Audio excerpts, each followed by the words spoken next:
Key to Success in Advanced English, Unit 7, Cultures and Body Language. Lesson 5, Integrated Skills, Speaking and Writing. Objectives. 1. Students should be able to identify the appropriate intonation pattern, falling or rising, associated with each type of question in English. 2. Students should be able to say different types of questions using the correct intonation pattern. Contents. 1. Pronunciation, interrogatives, intonation patterns. 2. Writing assignment. The lesson. Pronunciation, interrogatives, intonation patterns.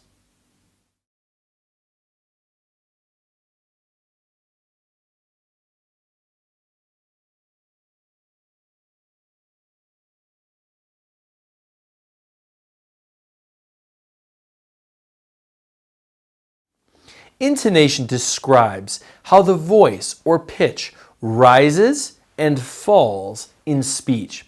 It is musical in nature. In this lesson, I will discuss the main patterns of intonations commonly associated with the various question patterns addressed in this unit. The first intonation pattern is falling, and this is common in direct WH questions. Here, the voice falls and goes down on the final stressed syllable of a phrase. What is she doing?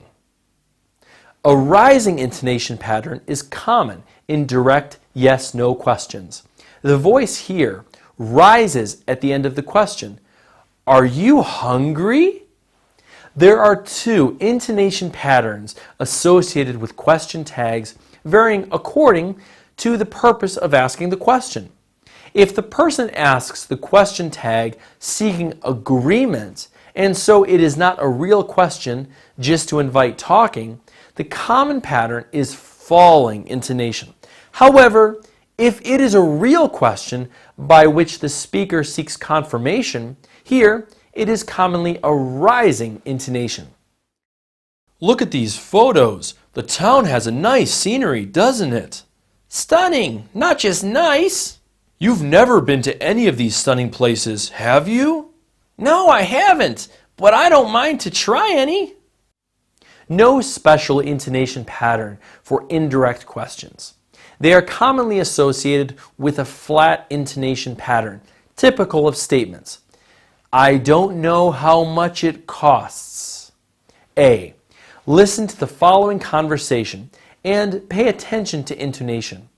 Jennifer and Sandra are looking for a good restaurant to have their dinner. Here is the conversation.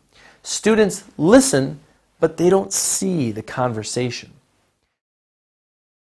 Have you ever tried the Indian food?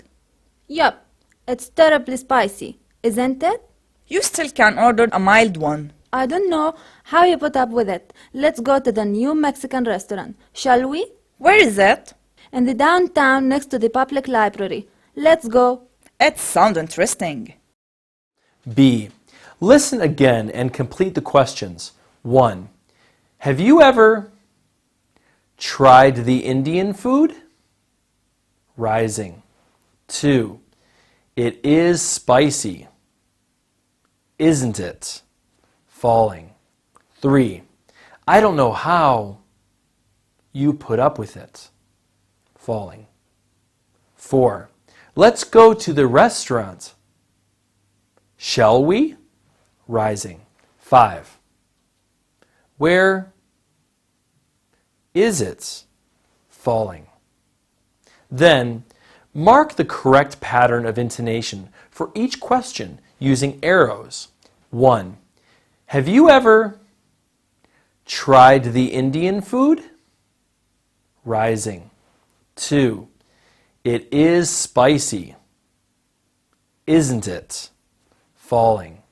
3. I don't know how you put up with it. Falling. 4. Let's go to the restaurant. Shall we? Rising. 5.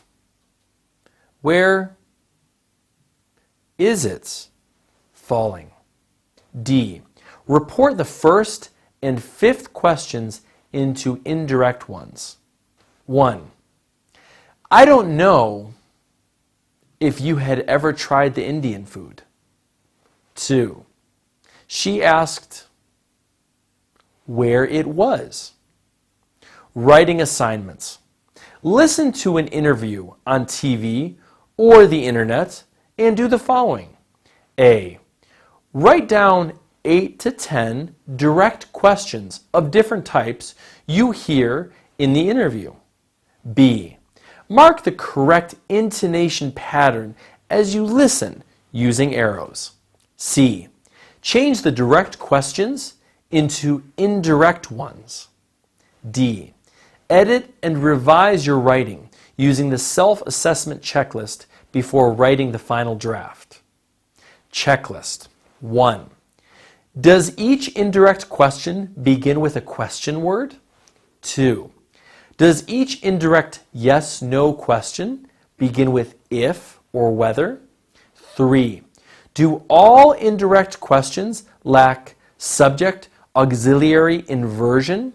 4.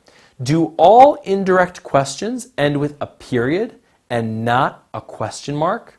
5. Do you change pronouns and tenses appropriately? Vocabulary. A. Spicy. Having spices. B. Mild. Moderate. C. Put up with. Bear something willingly. D. Terribly. Extremely. E. Downtown. The city center.